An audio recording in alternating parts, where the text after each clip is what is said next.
आणि यांच्याकडे पाहतो ना तेव्हा जाणवतं की त्यांचं नेतृत्व हे आक्रमकतेतून नाही तर एका अढळ अशा आंतरिक शांततेतून उभं राहिलं होतं. हो, आणि या आंतरिक शांततेचा पाया त्यांच्या सुरुवातीच्या काळातच पाहायला मिळतो.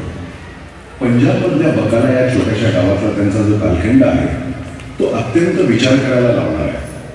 तुम्हाला माहिती असेल, गुरु तेग बहादूर साहेब यांनी या गावात तब्बल 20 वर्ष मौन पाळले होते. बापरे, 20 वर्ष?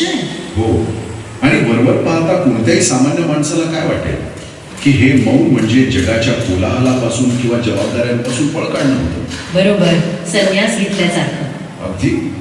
पण जेव्हा आपण त्यांच्या पुढच्या जीवनाकडे पाहतो तेव्हा लक्षात येतं की ती एक प्रचंड मोठ्या वादळाला सामोरे जाण्याची पूर्वतयारी होती. ती एक प्रकारची शांत ताकद मिळवण्याची, स्वतःला वैचारिकदृष्ट्या घडवण्याची प्रक्रिया होती. आपण जर व्यापक संदर्भात पाहिलं तर कोणताही शाश्वत बदल घडवण्यासाठी आधी स्वतःमध्ये वैचारिक स्थिरता आणावी लागते, हेच यातून सिद्ध होतं.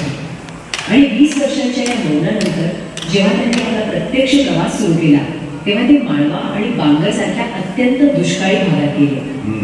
तिथे गेल्यावर